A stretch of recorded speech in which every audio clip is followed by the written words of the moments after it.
السلام علیکم ورحمۃ اللہ وبرکاتہ. کیا حال ہے سب کا؟ اہلاً و سہلاً مرحبا.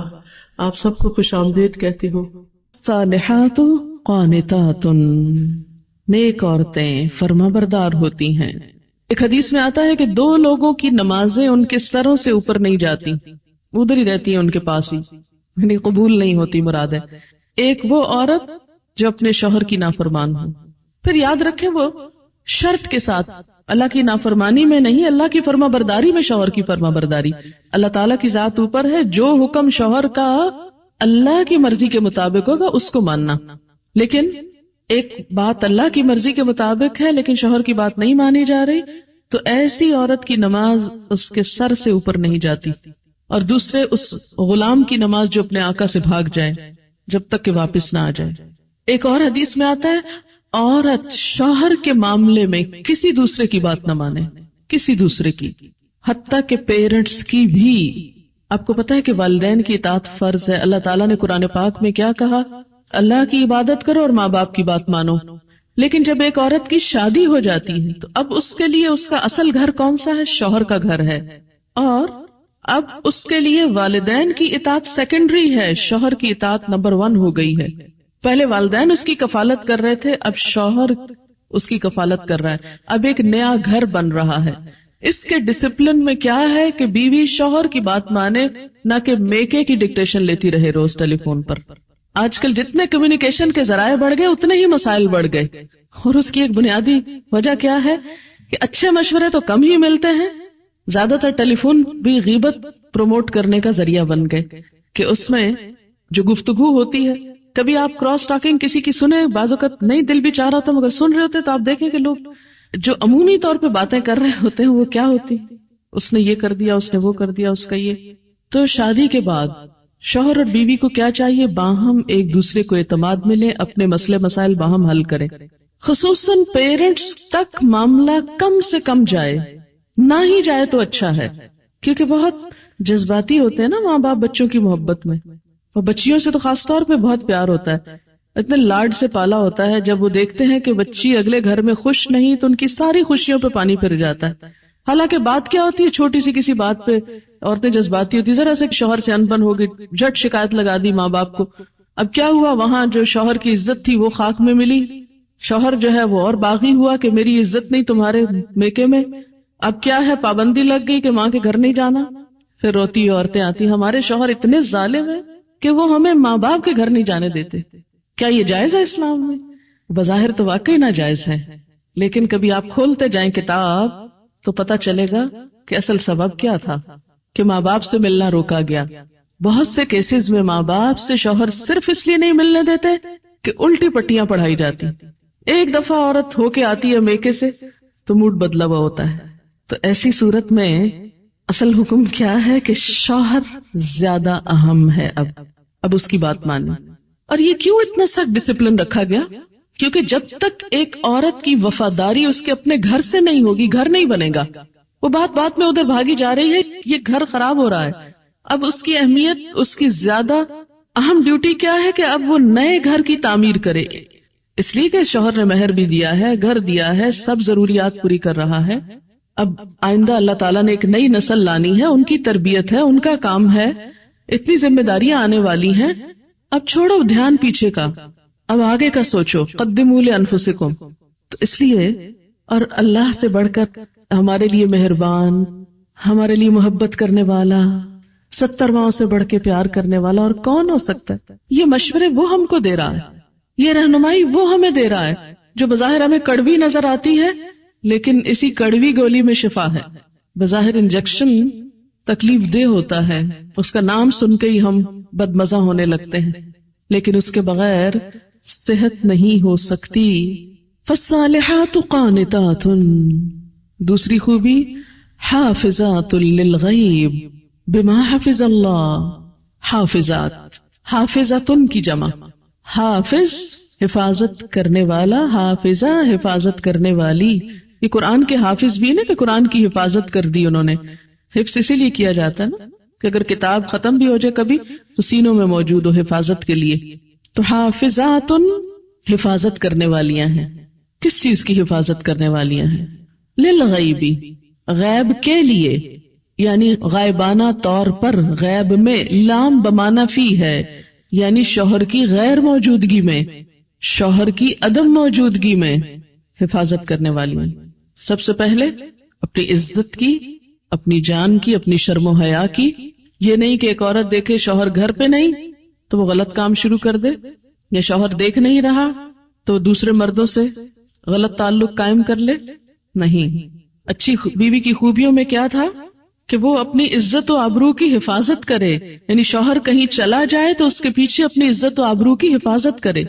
حافظات، تو سب سے پہلے اپنی عزت و آبرو، شرم و حیا کی حفاظت، کہ کوئی دوسرا مرد اس کی زندگی میں نہ آئے، نہ اس کے خیالوں میں، نہ اس کے خوابوں میں، نہ اس کی اور کسی چیز میں، سب آؤٹ۔ محسنات، قلعہ بند، اسی لیے کہا گیا کہ اب وہ ایک شوہر کے حصار میں ہیں، ایک شوہر کے قلعے میں ہیں۔ محسنات، سب دوسرے مرد باہر۔ اب آپ دیکھیں کہ سب سے پہلی چیز تو عزت کی حفاظت ہو گئی۔ نمبر 2، رازوں کی حفاظت۔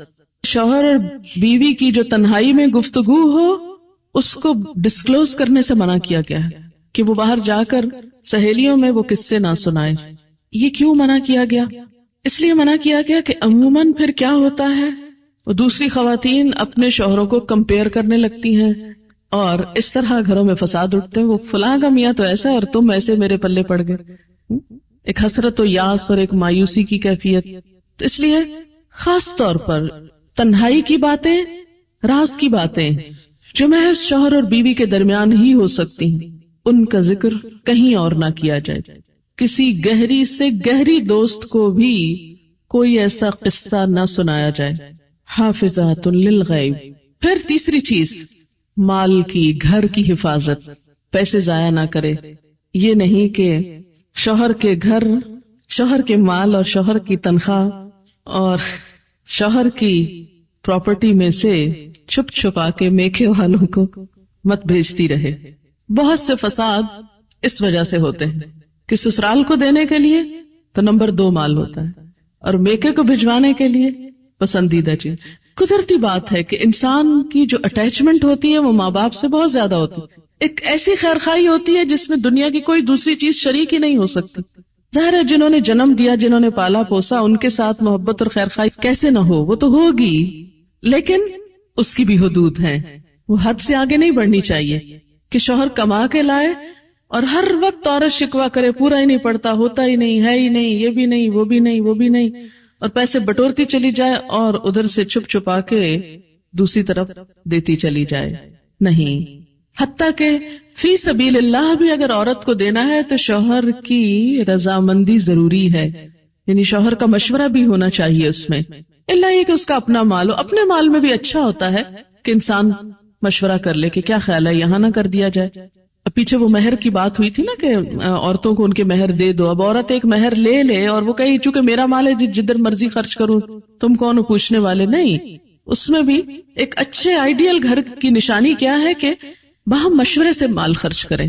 تو اللہ کی راہ ہمیں دینے کے لیے بھی چھوٹا موٹا تو دینا جو ہے، جیسے صدقہ خیرات میں جیسے کوئی فقیر آ گیا کھانا کھلا دیا، کچھ راہ چلتے ہوئے کسی نے گاڑی کا دروازہ آپ کا نوک کیا، آپ نے کچھ نکال کے دے دیا، چھوٹی موٹی چیزوں میں تو ایک باہمی انڈرسٹینڈنگ ہوتی ہی ہے، لیکن بڑی اماؤنٹس خرچ کرنے میں کہ جس میں پتا ہو کہ شوہر مائنڈ کرے گا تو نہیں دینی چاہیے، اور خصوصاً اس کے مال میں سے۔ اور اسی طرح میکے کو دیتے وقت بہت ہی احتیاط کی ضرورت ہے، کوئی بھی چیز دینا ہو۔ ہماری ایک دوست نے، بزرگ دوست ہیں، انہوں نے ایک بڑی اچھی بات بتائی تھی، اور میں نے دیکھا کہ یہ اتنا خوبصورت زندگی کا اصول ہے، اگر اس پر عمل کیا جائے یا کیا جا سکے تو بہت سی بھلائیاں ہو سکتی۔ وہ کہتی ہیں کہ جب ہماری شادی ہوئی تو میں نے اپنے شوہر سے کہا، آج کے بعد آپ کے خاندان کو لک آفٹر کرنا میری ذمہ داری اور میرے رشتہ داروں کا خیال رکھنا آپ کی ذمہ داری۔ کہتے کہ اس طرح ہم دونوں کے خاندانوں میں بڑی محبت پیدا ہوئی۔ کہتی کہ میں نے اپنی ذمہ داری لی کہ میں سب تحفے تحائف اپنے سسرال کو دوں گی، اور میرے شوہر نے لی کہ وہ میرے بہن بھائیوں کو دیں گے۔ اب اس میں کیا ہے کہ دونوں ایک دوسرے کے خیال رکھ رہے ہیں، تو شوہر کو بہت خوشی ہوتی ہے جب اس کے بہن بھائیوں اور اس کے والدین اور اس کے رشتہ داروں کی کیئر کی جائے۔ اگر کوئی عورت شوہر کے دل میں جگہ بنانا چاہتی ہے تو اس کا بہترین نسخہ یہی ہے کہ اس کے رشتہ داروں، اس کے بہن بھائیوں کی قدردانی کریں، ان کا خیال رکھیں اور دل سے سنسیئر ہو جائیں ان کے لیے. اور اسی طرح بیوی کے لیے یہ بات بڑے اعزاز کی ہوتی ہے کہ اس کا شوہر اس کے بہن بھائیوں، پیرنٹس کا خیال رکھے اور ان کے لیے تحفے تحائف یا کچھ بھی لین دین کا وہ اہتمام کرے. تو اب آپ دیکھیں کہ جب آپ اپنے ہاتھ سے اپنے ماں باپ کو دیں گے تو وہ شک کی نگاہ سے دیکھے گا، جب وہ دے رہا ہوگا تو آپ چپ کر کے بیٹھی ہوں گی، اچھا نہ دیکھا، پھر دے دیا وہ فلاں کو، پھر دے دیا فلاں. تو ضرور ایک بد اعتمادی سی رہتی. لیکن جب آپس میں اگر ممکن ہو، کوئی یہ ضروری نہیں کہ آپ امپوز کیا، لیکن ایک اچھا مشورہ بعض اوقات اچھا فائدہ دے جاتا. اگر ممکن ہو اور شوہر تعاون کرنے والا ہو تو آپس میں یہ طے کر لیجیے، تو اس سے بہت زیادہ خوشگواری آئے گی. کیونکہ ایک خاندان کی خوشگواری صرف ایک خاندان کے ساتھ نہیں ہوتی، ان کے آس پاس یعنی سسرال اور میکے دونوں کے ساتھ خوشگوار تعلقات اس بیچ کے خاندان کو خوشگوار بناتے. اور جتنا زیادہ انسان مل جل کر رہنا سیکھے اور ایک دوسرے کے حقوق کا لحاظ رکھے، اتنی ہی زیادہ خوشیاں آتی ہیں.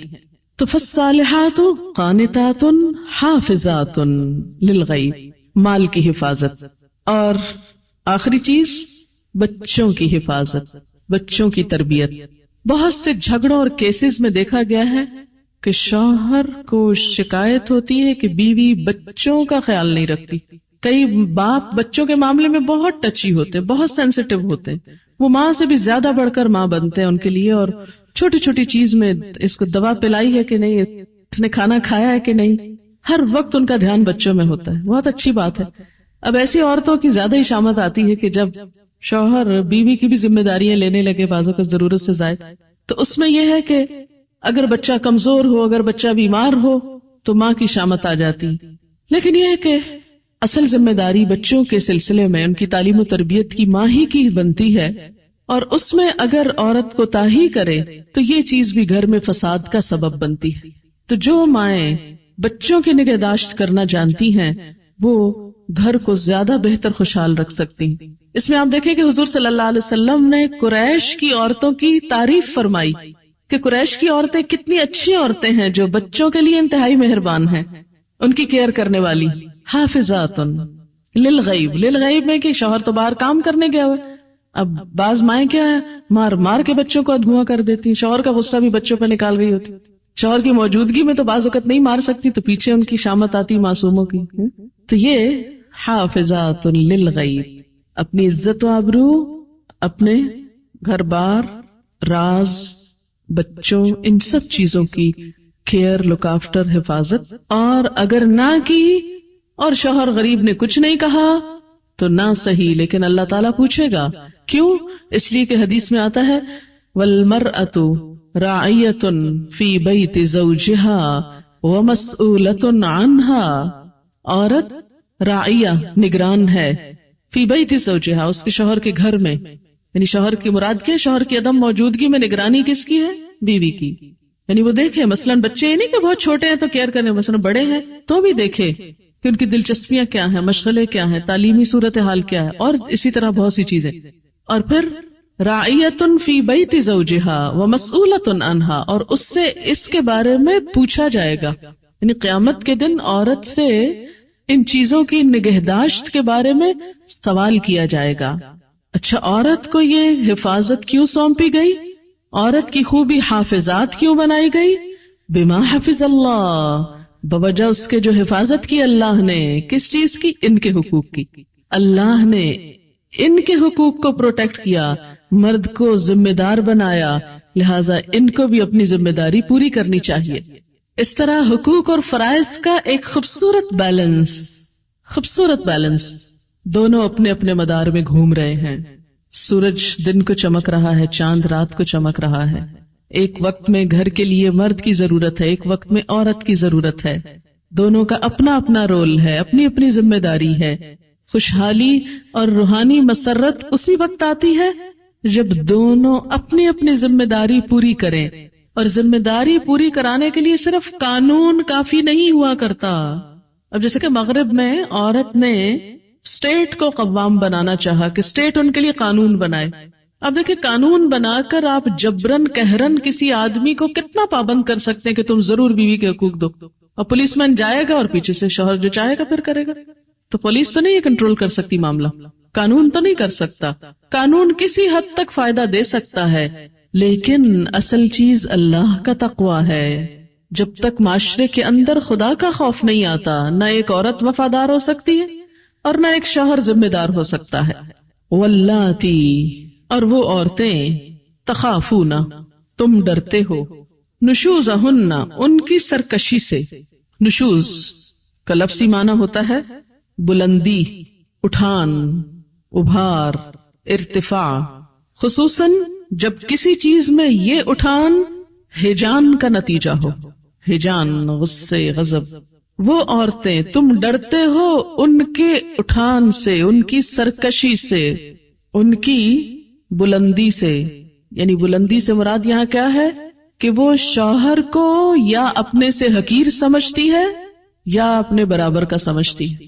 ہمارے ہاں یہ جو ایکویلٹی کی بات آئی نا، اور ایکویلٹی کا تصور آیا، اس نے گھروں کو بہت نقصان دیا، کہ جب حقیقت میں وہ ایکول تھی نہیں، کیونکہ ایکول تو ہوتا ہے انسان اپنی ہی کلاس میں۔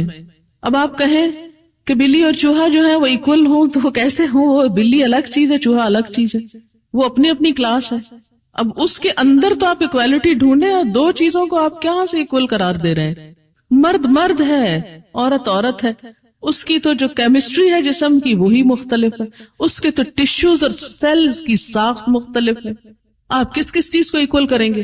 ہو سکتا ہی نہیں، کیونکہ دو مختلف چیزیں جو ہیں۔ لیکن معلوم نہیں کہاں سے ایکویلٹی کا درس شروع ہو گیا عورتوں اور مردوں کے درمیان، جو پاسبل نہیں تھا۔ یہ بالکل ایسے اگر آپ کہیں کہ یہ 5 انگلیاں ایکول ہونی چاہیے اور کھینچ تان کے سب کو ایک کر دیں، اور یہ تو نہیں ہو سکتا کہ چھوٹی کو لمبا کریں، یہ ضرور ہو سکتا لمبیوں کو کاٹ دیں، یہی ہوگا ایکول کرنے کا۔ اب آپ چاہیں آپ کے سب بچوں کے قد برابر ہو جائیں، اور اگر نہیں ہے کچھ کی گردنیں اڑا دیں، ایسی ایکویلٹی سے حاصل کیا ہوگا؟ ضرورت کیا اس ایکویلٹی کی؟ تو کسی عورت کا اپنے شوہر کو حقیر سمجھنا یا اس معنی میں ایکول سمجھنا کہ گھر کی کنگڈم میں وہ اپنے آپ کو بالکل برابری کے اس طرح درجے پر رکھے، وہ للرجال علیہن درجہ کو کنڈیم کرے اور شوہر کی کوئی بات چلنے نہ دے اور کہ ہر بات اور ہر حکم میرا چلے گا، تو یہ نشوز ہوتا ہے۔ نشوز کا مطلب ہے اٹھنا۔ وہ پیچھے جو فالصالحات و قانتات ہے نا، تو قانتات میں کیا ہے؟ عاجزی، اور نشوز کیا؟ اس کا اپوزٹ۔ تو وہ عورت کا جو رول ہے سبمسو ہونے کا، وہ چھوڑ کر وہ دوسرا رول ادا کرنے لگے۔ اچھا آپ دیکھیں کہ جب سے ہمارے معاشرے میں بہت ایجوکیشن کا رواج ہوا، اور خیر ایجوکیشن تو پہلے بھی تھی، لیکن ہمارے یہاں ایجوکیشن کا مفہوم بدل گیا، ایجوکیٹڈ ہونے کا۔ ایسا نہیں تھا کہ ہماری نانیاں اور دادیاں صرف جاہل محض تھیں، وہ بھی ایجوکیٹڈ تھی، لیکن کسی اور طریقے کی، اور گھرداری اور خاندانی معاملات میں وہ ہم سے زیادہ ایجوکیٹڈ تھی۔ اسی لیے انہوں نے جس طرح زندگیاں نبھائیں اور جتنی خوشگوار زندگیاں پیش کی، وہ ہماری ینگر جنریشن میں دور سے بھی نہیں ہے۔ اس میں بنیادی خوبی کیا تھی کہ عورت نے اپنے آپ کو عورت سمجھا اور شوہر کو مرد سمجھتے ہوئے اسے مرد کا درجہ دیا، اور قوام ہوتے ہوئے شوہر نے اپنی ذمہ داری پوری کی اور عورت نے اس کے مقابلے میں اپنی ذمہ داری پوری کی، لہٰذا ایک گھر گھر رہا۔ اسی لیے ان کے اندر وہ طلاقوں کا ریشو نہیں ہے جو اب نئی جدت کے ساتھ آ رہا ہے۔ اب آپ دیکھیں کہ جب یہ کیفیت آئی نئی تعلیم کی، تو اس میں کچھ اسباب کیا تھے؟ جیسے آپ دیکھیں ہمارے ہاں پرائمری لیول سے ہی ایجوکیشن میں کیا ہے؟ کو ایجوکیشن ہے، ایکولی ٹریٹ کیا جاتا ہے، ساتھ پڑھا جاتا ہے، یونیورسٹی لیول تک ساتھ جاتے ہیں۔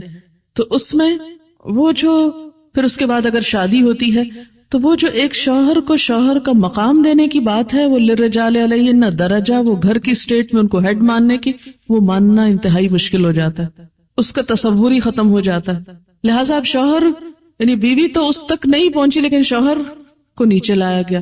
اب جب نیچے لایا گیا اس کو، اور اس کو اگر کمتر نہیں تو برابر کا اس طرح سمجھا گیا کہ اس کو ایسے نام سے پکارا جاتا ہے جیسے بعض اوقات بچوں کو پکارا جا رہا ہوتا ہے، تم تو کہہ کے، اور بتایا کیا جا رہا ہے کہ ایکویلٹی ہے، اس لیے وہ بلانے میں بھی عزت نہیں رہی۔ اب دیکھیں کہ یہ رویے ہیں، معاف کیجیے گا اگر آپ میں سے کوئی بہت ہی فرینک ہے، فری ہے، تو ضرور رہیے، لیکن جو ایک صورتحال ہونی چاہیے میں اس کی بات کر رہی ہوں۔ آپ ٹوٹلی ڈس ایگری بھی کر سکتے ہیں، لیکن مجھے تو حق بتانا ہے، شرمانا نہیں ہے۔ تو آپ دیکھیں کہ جب سے نام اس طرح پکارا جانے لگا کہ جس میں کوئی عزت آبرو، یعنی کہ نام مثلاً اگر شوہر کا نام زید ہے تو اس کو زید اس طرح کہہ کے بلایا جائے جیسے بیٹے کا نام زید ہو تو اس کو بلایا جا رہا ہے، اسی ہی ٹون میں، اسی ہی انداز میں، اسی ہی سٹائل میں. تو یہ صرف نام پکارنا ہی نہیں ہے، یہ ایک رویے کا اظہار کر رہا ہے، ایک رجحان کی بات اور ایک تعلق اور ایک انداز کی بات ہے جو ایک بلانے کے انداز سے لے کر پھر باقی سب معاملات میں ساتھ چلتی. تو اسی لیے ہماری نانیاں اور دادیاں جب کہتی تھی منی کے ابا اور منی کے ابا اور اس کے، تو اگرچہ ہمیں بہت آکورڈ لگتا ہے وہ سب کچھ. پھر ایک جنریشن تو منی کے ابا کہتی تھی، اگلی کہتی صاحب کا ساتھ نام لگاتی تھی، شوہر کے نام کے ساتھ صاحب. اب اگلی جنریشن نے صاحب بھی اڑا دیا، اور معلوم ہی آئندہ کیا ہونے والا ہے. ہو سکتا ہے نک نیم سے پکارا جانے لگے اور شاید پکارا بھی جاتا ہو. ٹھیک ہے، اگر آپس میں فرینکنیس ہے تو کوئی حرج نہیں نام لینے میں. آپ کو پتا ہے کہ حضرت عائشہ جب حضور سے ناراض ہوتی تھی تو کیا کہتی تھی، کیسے پکارتی تھی ان کو؟ صحیح حدیث کے الفاظ مجھے یاد نہیں. آپ صلی اللہ علیہ وسلم نے ایک دفعہ فرمایا کہ عائشہ جب تم مجھ سے ناراض ہوتی تو مجھے پتا چل جاتا ہے کیونکہ تم کہتی ہو ابراہیم کے رب کی قسم. یہ کہنے کی بجائے کہ محمد کے رب کی قسم کہتے ابراہیم کے رب کی قسم، یعنی پھر تم میرا نام لینے کی بجائے حضرت ابراہیم کا نام لے. تو یہ ہے کہ نام لینے میں حرج نہیں، کوئی حرج نہیں اگر نام سے پکارا جا رہا ہے، لیکن تو اور تم نہ کہیں. عام لوگوں کے ساتھ بھی بات کرتے ہوئے ہمارے اندر ڈیسنسی ختم ہوتی جا رہی ہے. آپ دیکھیں کہ اگر ہم اپنی کسی دوست کو بھی تو کہیں تو کہتے ہیں بہت فرینکنیس کی علامت ہے، لیکن مجھے تو کبھی ایسی فرینکنیس اچھی نہیں لگی کہ جس میں انسان بدتمیزی پہ اتر آئے اور تو اور تم کہنے لگے. جو عزت آپ میں ہے اور ہمارے کلچر کا بھی ایک تھوڑا سا حصہ ہے کہ اس میں لفظ انگریزی میں تو یو ہی ہے ایک ہی بیچارہ، لیکن اردو میں الحمدللہ رچ ہے اردو اس سینس میں، تو بھی ہے، تم بھی ہے، آپ بھی ہے. تو ایک اچھے لفظ کا انتخاب کر لے، اور جب اللہ نے ایک درجہ زیادہ دے دیا تو عزت کا لفظ بولنے میں نقصان کچھ بھی نہیں ہوگا. جواب میں آپ بھی عزت پائیں گے، کیونکہ جب آپ کسی کو تم کہہ کے بلائیں گے تو پھر دوسرے کو بھی تم کا موقع دے رہے ہیں. پنجابی میں بھی ہے ایک لفظ، ایک تو ہے اور ایک تو سی ہے. تو اس میں یہ ہے کہ یہ چیز بظاہر یوں لگ رہا ہے، یا ہو سکتا ہے آپ کو بہت ناگوار لگ رہی ہو اور آپ سوچ رہے ہو کہ ہمیں بیکورڈ بنایا جا رہا ہے، لیکن مجھے کبھی ایسے ماڈرن بننے میں کوئی خوبصورتی نظر نہیں آتی کہ جس میں گستاخی شامل ہو جائے. گستاخ ہونا ہی کیا ماڈرن ہونا ہے؟ کیا بدتمیزی کرنا ہی کانفیڈنس کا نام ہے؟ آپ کو پتا ہے کہ قرآن میں کیا آتا ہے؟ وَيْلٌ لِكُلِّ هُمَزَةٍ لُمَزَةٍ، ہلاکت ہے، تباہی ہے، بربادی ہے ہر اس شخص کے لیے جو منہ در منہ تانے دیتا ہے اور پیٹھ پیچھے عیب جوئی کرتا ہے. اللہ نے اس کے لیے ہلاکت بتائی، اور ہم منہ در منہ لوگوں کو تانا دینے میں کوئی جھجکی محسوس نہیں کرتے، بلکہ ہمارے بچے بدتمیزی کرے تو ہم کہتے کتنے کانفیڈنٹ ہو گئے ہیں. بڑوں کو ایسے جواب دیتے ہیں، ٹکا کے چپ کرا دیتے ہیں، اور اس کو ہم بچوں کو انکریج کرتے ہیں، ایک بدتمیزی کے بعد ایک پر اور کرو شے دیتے ہیں. کیا انٹیلیجنس صرف بدتمیزی کے اندر ہے، گستاخی کے اندر ہے؟ نہیں. آپ صلی اللہ علیہ وسلم تو اس لیے آئے کہ اچھے اخلاق کی تکمیل ہو جائے، خوبصورت اخلاق.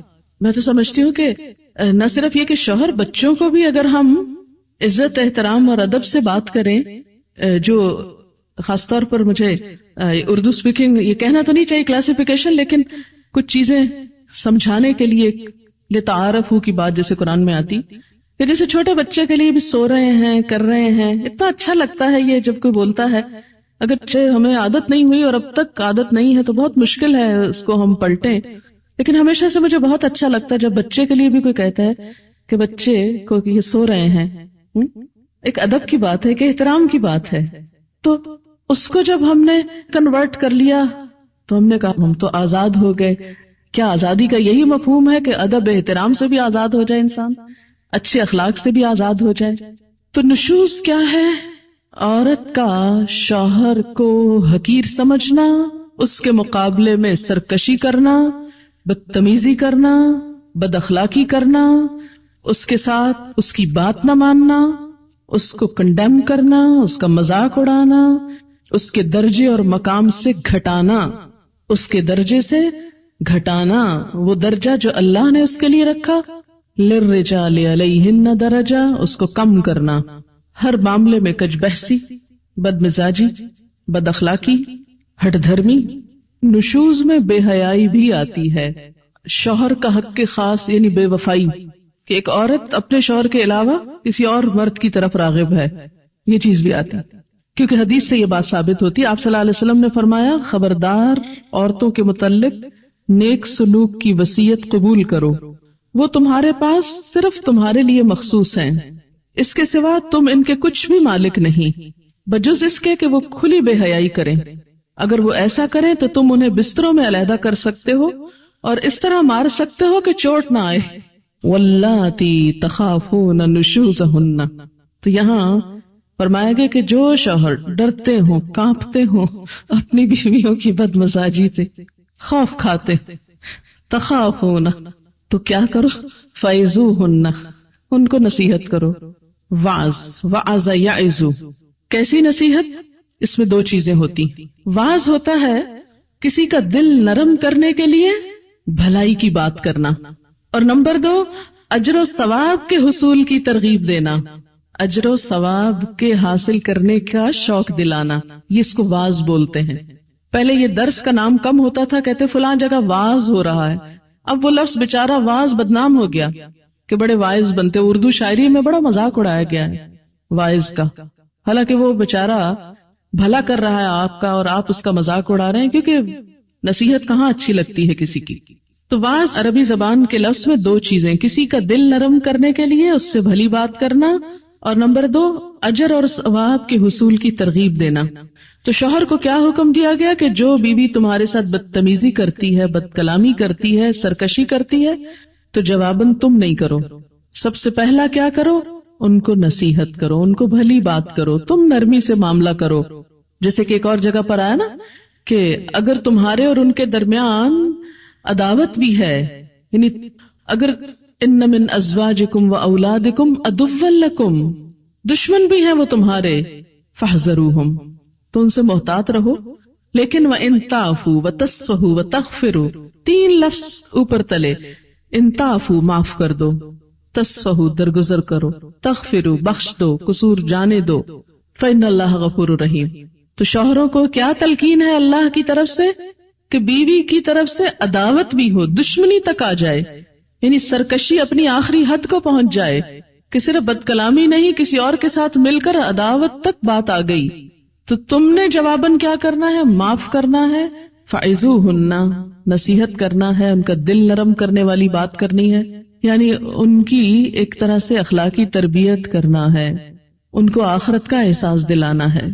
اس لیے میں سمجھتی ہوں کہ وہ شوہر جو اللہ تعالیٰ کی اس آیت پر عمل کرتے ہیں، یا ایھا الذین آمنوا قوا انفسکم واہلیکم نارا، اے لوگو جو ایمان لائے ہو، بچاؤ اپنے آپ کو اور اپنے بال بچوں کو آگ سے، تو اس کے لیے وہ جو دینی تعلیم کا انتظام کیے رکھتے ہیں مستقل بنیادوں پر گھر میں، تو پھر ان کو ایسی صورتحال کم ہی دیکھنا پڑتی ہے کہ بیوی ان کے سامنے بد اخلاق ہو یا بد مزاج ہو، کیونکہ ہر روز اگر چھوٹی سی بات آپ دیکھیں کہ گھر والوں کے ساتھ مل کر ہم تفریح کرتے ہیں، کھانا کھاتے ہیں، ٹیلی ویژن دیکھ رہے ہیں اور بہت کچھ کر رہے ہیں، تو کیا گھر والوں کے ساتھ مل کر ایک چھوٹی سی گیدرنگ، چاہے روز نہ بھی ہو، ہفتے میں 1-2 دن ہو، کیا کچھ اچھی باتوں پہ نہیں ہو سکتی؟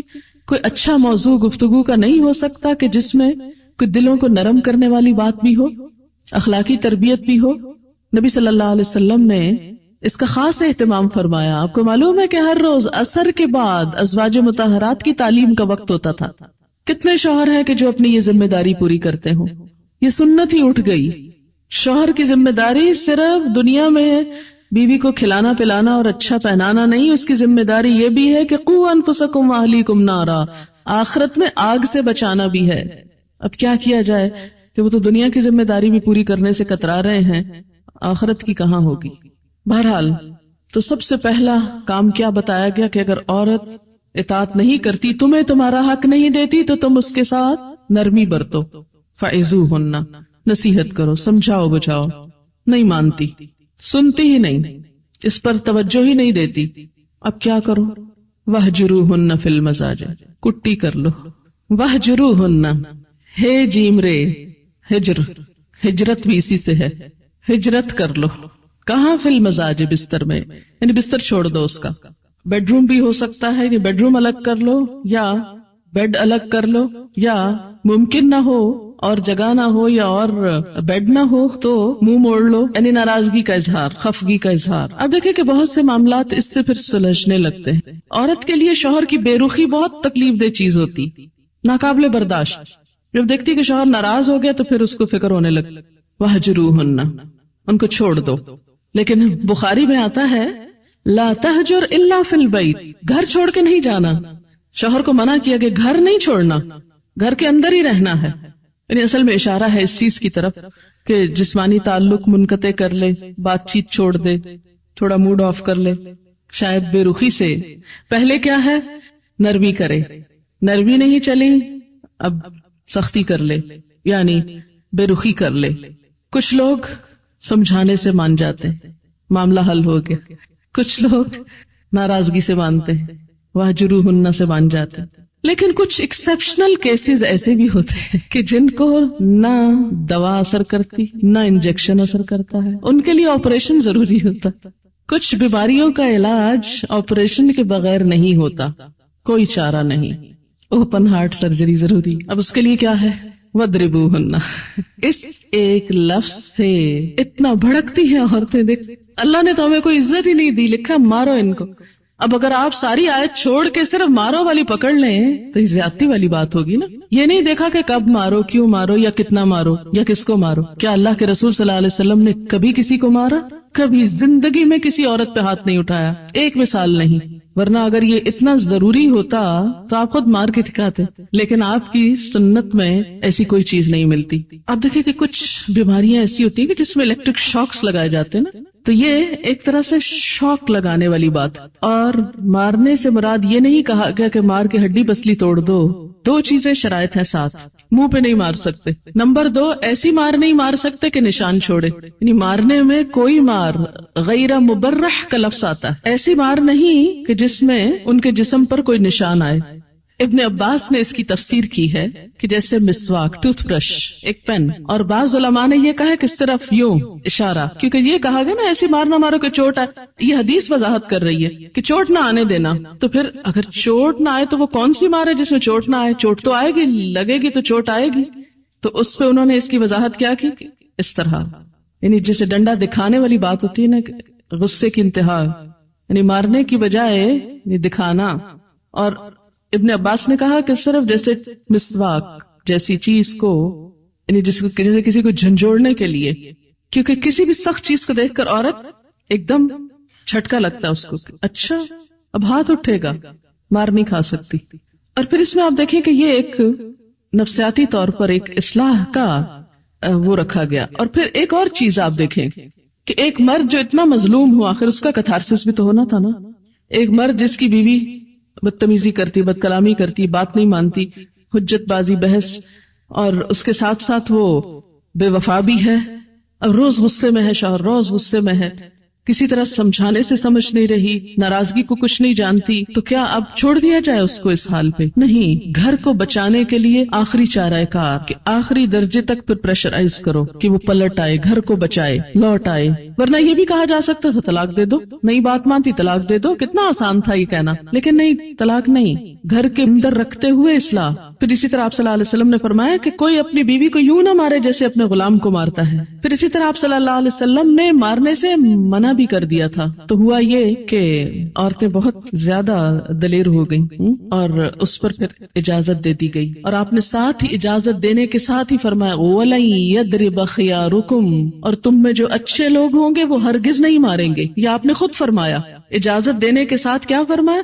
وَلَن يَضْرِبَ خِيَارُكُمْ. ایک اور چیز کہ ابتداء میں جب سب سے پہلے یہ مسئلہ پیش آیا، سعد بن ربیع نے اپنی بیوی کو جنگل میں، یعنی باہر کہیں، ایک تھپڑ مار دیا. کوئی بات ہوئی ہوگی، خاتون اپنے باپ کے پاس آ گئی. باپ بیٹی کو لے کے حضور صلی اللہ علیہ وسلم کے پاس شکایت لے کے آ گئے کہ آپ کے ایک صحابی نے میری بیٹی کو تھپڑ مارا ہے. آپ نے فرمایا وَلْتَقْتَسْ مِنْهُ، چاہو تم بھی بدلہ لے لو، تم بھی مار لو. کیونکہ آپ صلی اللہ علیہ وسلم بہت انصاف پسند تھے. آپ نے کہا جاؤ بدلہ لے لو، تم بھی مار لو. وہ چلی گئی کہ وہی آ گئی کہ نہیں، عورت نہیں مارے گی. آپ صلی اللہ علیہ وسلم نے فرمایا اردنا امرن وَأَرَادَ اللَّهُ أَمْرًا وَالَّذِي أَرَادَ اللَّهُ خَيْرٌ. ہم نے ایک چیز چاہی تھی اور اللہ نے کچھ اور چاہا، اور جو اللہ نے چاہا وہی زیادہ بہتر ہے. اس کو کیوں بہتر کہا گیا؟ اس لیے کہ اگر عورت مارے گی تو مرد کو بھڑکا کے زیادہ مار کھائے گی. اب دیکھیں نا، جب دو بچے لڑتے ہیں تو جو اس میں طاقتور بچہ ہوتا ہے وہ دوسرے کو پیس ڈالتا ہے. اب ایک نرم و نازک عورت کو اگر اسلام کہتا ہاں مارو اپنے شوہر کو، تو کیا ہوتا؟ ہلکا سا ہاتھ مارتی شوہر کو عورت اور اپنا ہی ہاتھ دکھا بیٹھتی اور سوج جاتا اور شوہر کو بھڑکا کے چند مارے اور بھی کھاتی. اب دیکھیں شوہر طاقتور ہے، اس میں عورت کا ہاتھ روک کے عورت کو بچایا گیا کہ تم اس کو پرووک نہیں کرو، تم پرووک کرو گی وہ اور مارے گا، تو اس میں پسے گا کون؟ عورت پسے گی. ورنہ یہ نہیں کہ نعوذ باللہ عورت کے ساتھ ڈسکریمنیشن کی گئی اور عورت کو کہا نہیں نہیں وہ تو بے شک مارتا رہے، تم نہیں مار سکتی کیونکہ تم عورت ہو. اس کو بھی مارنے کی لمٹس بتا دی گئی، اور وہ دراصل ایک طرح سے جھٹکا دینا مقصود ہے، نہ کہ عورت کو پیٹ پیٹ کے گھر سے نکال دینا. اور پھر خاص طور پر مارنے میں عورت کو جو روکا گیا وہ اسی وجہ سے کہ عورت زیادہ نقصان اٹھائے. اب دیکھیں ویسٹ میں اس وقت عورتیں جو مار کھاتی ہیں، اور کبھی آپ نے بھی شاید کوئی نمونہ دیکھا ہو، بعض اوقات بہت بری طرح پٹی بھی ہوتی ہیں اچھی خاصی پڑھی لکھی کمانے والی خواتین. اور اس میں سمجھتی ہوں کہ وجہ یہی ہے کہ وہاں جب عورت بھی مارنے پہ آ جاتی ہے تو پھر اس کا نتیجہ زیادہ سخت اسی کے اوپر پڑتا ہے، اسی پر زیادہ برا اثر پڑتا ہے، اس لیے عورت کو روک دیا گیا. پھر اس میں ایک اور چیز آپ یہ دیکھیں کہ یہ کوئی پسندیدہ روش نہیں. آپ دیکھیں کہ کسی بھی چیز کی ایک اجازت اور چیز ہے اور اس کا استعمال اور چیز ہے، اور پھر استعمال کا طریقہ اور چیز ہے. وَضْرِبُوهُنَّ کا لفظ نمبر 1 آخری درجہ ہے اصلاح کا، نمبر 2 شرائط کے ساتھ ہے، نمبر 3 ناپسندیدہ ہے. اگر یہ کانٹیکسٹ آپ کو سمجھ میں رہے، میں ایک ایسے کیس کو جانتی ہوں، ہے تو بڑی آکورڈ بات، کیونکہ چونکہ ہر وقت لوگوں کے قصے کہانیاں سنتی رہتی ہیں، اسی لیے میں کہتی ہوں میں لوگوں سے بہت کچھ سیکھتی. اگر وہ سن کے باتیں نہ سیکھوں تو قرآن کی تفسیر نہ کر سکوں، کیونکہ مسائل کے ہوتے ہوئے جب تفسیر ہوتی ہے تو وہ زیادہ ریلیونٹ ہوتی ہے بنسبت اس کے کہ آپ خود ہی بولتے چلے جائیں. ایک عورت کا کہنا یہ تھا کہ جب تک میرا شوہر مجھے نہ مارے میری سیٹسفیکشن نہیں ہوتی. Can you imagine? وہ شوہر سے مطالبہ کرتی تھی کہ مجھے مارو. ایکسپشنل کیسز ہیں لیکن ہیں. بہرحال وَاهْجُرُوهُنَّ فِي الْمَضَاجِعِ وَاضْرِبُوهُنَّ فَإِنْ أَطَاعْنَكُمْ، پھر اگر وہ تمہاری بات مان جائیں، أَطَاعْنَكُمْ یعنی اطاعت کرنے لگے، سرکشی چھوڑ دیں، فَلَا تَبْغُوا عَلَيْهِنَّ سَبِيلًا. تبغوا بغا، یبغی کا کیا معنی ہوتا ہے؟ حد سے تجاوز کرنے کی خواہش کرنا. بغی کا مطلب چاہنا بھی ہوتا ہے نا، کس چیز کو چاہنا؟ حد سے بڑھنا، حد سے تجاوز کرنے کا جواز تلاش کرنا. فلا تبغوا، حد سے بڑھنے کا جواز تلاش کرنا. فرمایا پھر مارنے کے اور ناراض ہونے کے بہانے مت ڈھونڈو. اگر وہ بات مانتی ہیں، اطاعت کرتی ہیں، تو پھر ان کو مارنے کے بہانے مت ڈھونڈو، کیونکہ اللہ تعالیٰ تم پر پوری قدرت رکھتا ہے. ان اللہ کان علیٰ کبیرا، بے شک اللہ بلند ہے، بہت بڑا ہے. یعنی اس اجازت سے ناجائز فائدہ مت اٹھاؤ.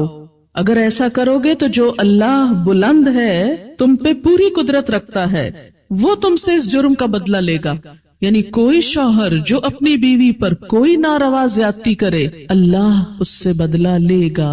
اسی لیے اللہ تعالیٰ کی یہ 2 صفات یہاں آئی ہیں. ان اللہ کانا علیًا، اور رحیمہ بھی ہو سکتا تھا لیکن کبیرہ تکرار کے لیے. پھر دوسری صفت بڑائی کی استعمال ہوئی کہ اے شوہر تم اپنے آپ کو بڑی چیز نہ سمجھو، تمہارے اوپر تمہارا رب تم سے بڑا ہے، وہ تمہیں پوچھنے کی پوری طاقت رکھتا ہے.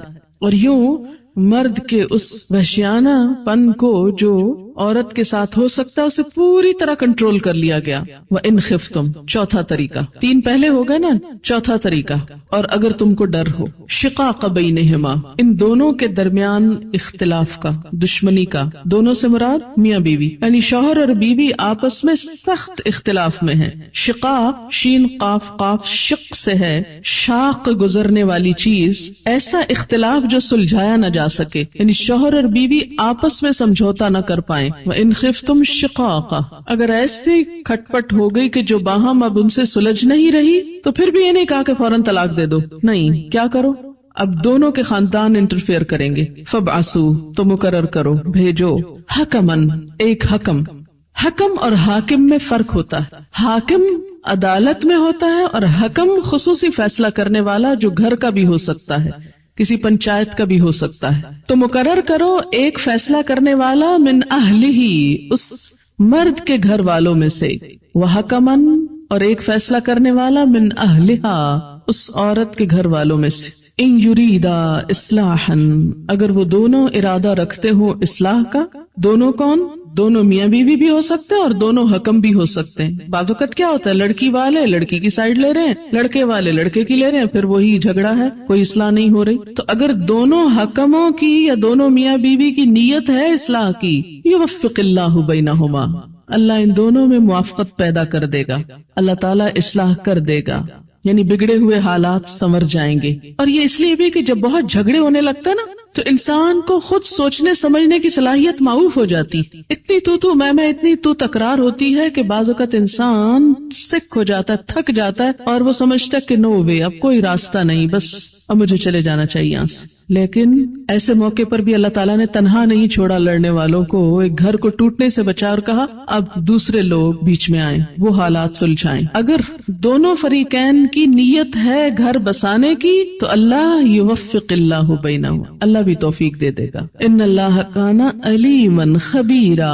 بے شک اللہ علم والا بھی ہے، خبر والا بھی ہے. اس کو سب پتا ہے کون گھر بسانا چاہتا ہے اور کون صرف اجاڑنا چاہتا ہے، لہٰذا وہ اسی کے مطابق توفیق دیتا ہے، اسی کے مطابق راہیں آسان کرتا ہے. وآخر دعوانا ان الحمد للہ رب العالمین. سبحانک اللہم وبحمدک، نشہد ان لا الہ الا انت، نستغفرک ونتوب الیک.